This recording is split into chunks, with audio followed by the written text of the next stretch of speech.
बिहार भारत के उत्तर पूर्वी भाग में स्थित है। क्षेत्रफल की दृष्टि से बिहार का भारत में 13वां स्थान है, तेलंगाना राज्य बनने के बाद। जनसंख्या की दृष्टि से बिहार का भारत में तीसरा स्थान है अन्य राज्यों की तुलना में। बिहार का भौगोलिक विस्तार 24 डिग्री 20 मिनट 10 सेकंड उत्तरी अक्षांश से 27 डिग्री 31 मिनट 15 सेकंड उत्तरी अक्षांश तक, उसके बाद 83 डिग्री 19 मिनट 50 सेकंड पूर्वी देशांतर से 88 डिग्री 17 मिनट 40 सेकंड पूर्वी देशांतर तक। बिहार का कुल क्षेत्रफल देखेंगे तो 94,163 किलोमीटर स्क्वायर है। वही बिहार का ग्रामीण क्षेत्रफल देखेंगे यानी कि रूरल एरिया तो 91,838.28 किलोमीटर स्क्वायर है। और वही बिहार का नगरीय क्षेत्रफल यानी कि शहरी क्षेत्रफल देखेंगे तो 2,324.74 किलोमीटर स्क्वायर है। पूर्व से पश्चिम तक बिहार की चौड़ाई 483 किलोमीटर है। वही उत्तर से दक्षिण तक बिहार की लंबाई 345 किलोमीटर है। बिहार का स्वरूप लगभग आयताकार है। बिहार के उत्तर में नेपाल से जुड़ी अंतर्राष्ट्रीय सीमा है। बिहार के दक्षिण में झारखंड राज्य स्थित है, तो वही बिहार के पूर्व में पश्चिम बंगाल स्थित है। बिहार के पश्चिम में यूपी यानी कि उत्तर प्रदेश स्थित है।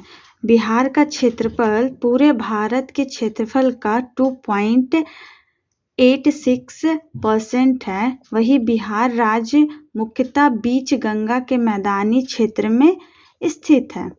समुद्री तट से बिहार की दूरी लगभग 200 किलोमीटर है। बिहार गंगा हुगली नदी मार्ग द्वारा समुद्र से जुड़ा हुआ है। समुद्र तल से बिहार की औसत ऊंचाई 53 मीटर है। वही देखेंगे कृषि के क्षेत्र में बिहार भारत के अन्य राज्य से सबसे आगे है। कहने का मतलब है कि जितना खेती बिहार में होता है उतना खेती भारत के किसी भी राज्य में नहीं होता। सबसे ज़्यादा बिहार में खेती होती है। उसके बाद बिहार देश के कुल चावल का लगभग 15% उत्पादन करने वाला राज्य है। मतलब बिहार एक ऐसा राज्य है जो अकेले चावल का उत्पादन 15% तक खुद करता है, यानी कि 15% तक चावल का उत्पादन हमारे बिहार में होता है। उसके बाद चावल उत्पादन की दृष्टि से देश में बिहार का दूसरा स्थान है। पहला स्थान पश्चिम बंगाल है। सबसे ज़्यादा चावल पश्चिम बंगाल में होता है, उसके बाद हमारे बिहार में होता है।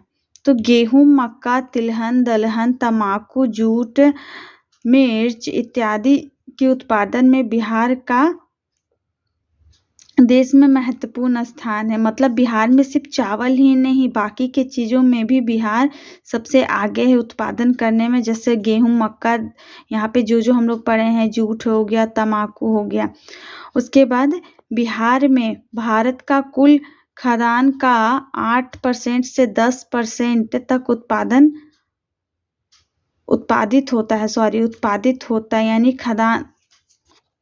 यानी जो खाद्यान्न का उत्पादन होता है वो 8 से 10% तक हमारे बिहार में होता है। उसके बाद बिहार के 7 जिले जो नेपाल के साथ अंतर्राष्ट्रीय सीमा झांसा करते यानी कि अंतर्राष्ट्रीय सीमा बनाते, तो किशनगंज, अररिया, सुपौल, मधुबनी, सीतामढ़ी, पूर्वी चंपारण, पश्चिमी चंपारण, ये 7 ऐसे जिले हैं जो नेपाल के साथ अपनी सीमा को बनाते हैं। इसको मैप में अच्छी तरह से समझ सकते हैं। उसके बाद बिहार के 7 जिले जो यूपी के साथ सीमा बनाते हैं। यूपी यानी कि उत्तर प्रदेश, पश्चिम चंपारण, गोपालगंज, सिवान, सारण, भोजपुर यानी कि आरा, बक्सर, कैमूर यानी कि भभुआ। उसके बाद बिहार के 9 जिले हैं जो झारखंड के साथ सीमा बनाती है। कटिहार, भागलपुर, बांका, जमुई, नवादा, गया, औरंगाबाद, रोहतास, कैमूर, ये जो झीलें हैं ये सब झारखंड के साथ अपने सीमा को बनाती है। उसके बाद पश्चिम बंगाल से सीमा बनाने वाले बिहार के 3 ज़िले हैं। कौन से? किशनगंज, पूर्णिया, कटिहार। ये 3 ऐसे ज़िले हैं जो पश्चिम बंगाल के साथ अपनी सीमा को बनाते हैं।